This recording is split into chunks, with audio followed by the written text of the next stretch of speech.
Hello, I'm Sebastian. Welcome to 9 Trees podcast. Today, I will summarize and review the book.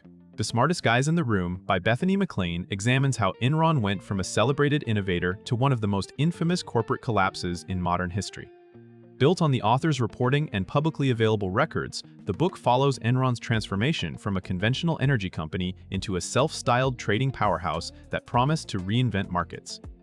It also traces how that story unraveled under the weight of aggressive accounting, conflicted incentives, and a leadership culture that prized image and deal-making over durable value.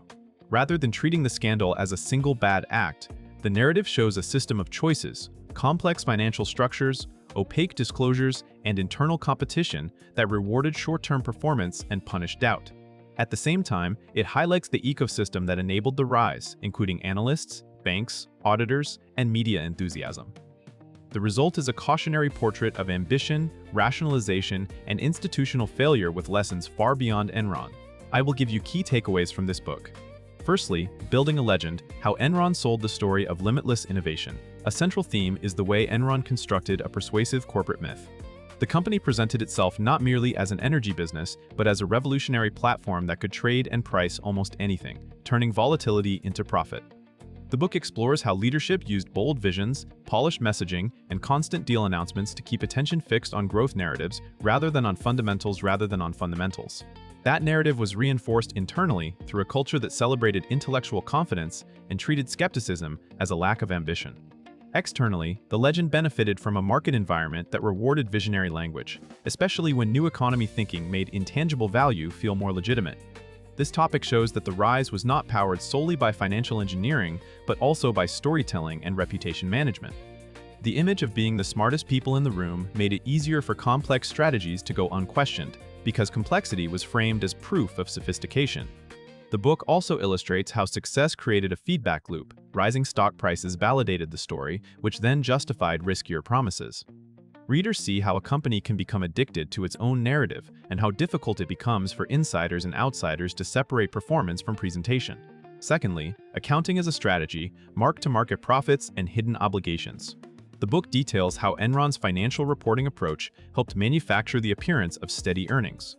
A key mechanism was the embrace of mark-to-market accounting for long-term contracts, which allowed the company to book projected future profits immediately. In theory, this method can reflect economic reality when assumptions are disciplined and transparent, but the narrative shows how optimistic models and internal pressure can turn it into a tool for smoothing results. Another major element involves off-balance sheet structures and special-purpose entities that were used to move debt and losses away from the core financial statements. The book explains, at a high level, how these vehicles created the impression of a strong balance sheet while masking growing obligations and risk. This topic emphasizes that the scandal was not only about rule-breaking, but also about exploiting gray areas, complexity, and disclosure gaps. When results are expected to rise every quarter, accounting choices can become a way to meet targets rather than measure performance. The story demonstrates how financial statements can be shaped to support a narrative, and how investors who rely on surface metrics can be misled by numbers that look precise but rest on fragile assumptions. Thirdly, a culture that rewarded winning and punished doubt. Another important focus is Enron's internal environment and the incentives that drove behavior. The company became known for intense performance management, internal competition, and a belief that top talent could outthink risk. In this setting, employees learned that success meant delivering deals and maintaining the momentum of the company's image.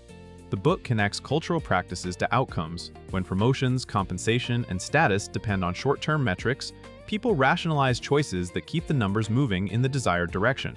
Doubt becomes costly because it can slow a transaction, raise uncomfortable questions, or threaten a manager's reputation. This topic also explores how leadership signals shape an organization. When executives celebrate aggressive growth and dismiss concerns, the message is that boundaries are flexible if results look good. Over time, a culture like this can create self-deception, where participants convince themselves that problems are temporary and solvable, even as risks compound. The narrative shows that corporate scandals are rarely produced by a single villain. They often arise from systems that normalize small compromises until large ones feel unavoidable. Readers are left with a practical lesson. Governance failures often begin as incentive failures and communication failures inside the company. Fourthly, gatekeepers and enablers. Analysts, auditors, banks, and the market mood. The book also highlights the broader network that allowed Enron's claims to stand for as long as they did. Analysts often echoed management's optimism, in part because complex businesses are hard to value, and in part because market incentives can reward bullishness and access. Auditors and advisors face their own conflicts when consulting relationships and fees intersected with the duty to challenge assumptions. Investment banks and other counterparties benefited from deal flow and helped structure transactions that, while presented as sophisticated, could obscure the company's true condition.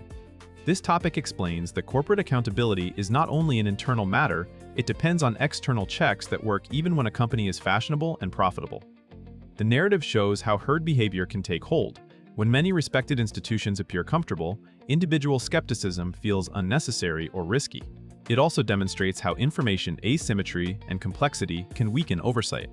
If even professionals struggle to interpret disclosures, the company gains room to shape perceptions. By focusing on these gatekeepers, the book broadens the lesson beyond Enron, illustrating how the financial ecosystem can amplify risk when multiple actors rely on each other's confidence rather than on independent verification. Lastly, the unraveling, liquidity crises, loss of trust, and the speed of collapse. The fall of Enron is portrayed as a rapid shift from confidence to panic, triggered when hidden weaknesses became harder to disguise. The book explains how a company can appear stable until confidence breaks, at which point liquidity pressures intensify. When counterparties, lenders, and investors begin to question a firm's numbers and governance, they demand more collateral, tighter terms, or immediate repayment. That reaction can create a downward spiral. The very act of losing trust can make a business insolvent, especially when it depends on constant financing and trading relationships. This topic emphasizes that collapse is often about credibility as much as cash. Once disclosures, restatements, or investigative attention raise doubts, management has fewer tools left because previous assurances become evidence of unreliability. The narrative also shows how internal denial and delayed transparency worsen outcomes, leaving less time for orderly restructuring. Beyond the headline scandal, the book highlights the human and institutional consequences. Employees, retirees, and communities are caught in the blast radius while executives, boards, and advisors face scrutiny. The story becomes a lesson in how fragile complex systems can be when they are built on perception and leverage rather than on verifiable value. In conclusion, this book is best suited for readers who want a clear, story-driven understanding of how major corporate failures happen, including business students, investors, policy watchers, and professionals in finance, accounting, or management. It is also valuable for anyone interested in ethics and decision-making under pressure because it shows how ordinary incentives can push smart people toward increasingly risky choices. The benefit is practical. Readers learn to recognize warning signs, such as overly complex disclosures, earnings that seem too smooth, leadership that treats criticism as disloyalty, and business models that depend heavily on confidence and continual deal-making. The book also encourages a healthier skepticism about market hype and authority signals, helping readers ask better questions about governance, risk, and transparency. Compared with similar corporate scandal books, its strength is the combination of investigative clarity and systems thinking.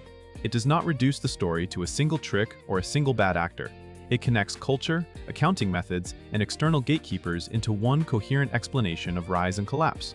That breadth makes it worth buying for readers who want lessons that translate beyond Enron to the next celebrated company that promises a new era. If you would like to support Bethany McLean, you can buy the book through the Amazon link I've provided in the podcast description. After reading the book, please let me know what you think and share your thoughts. See you around.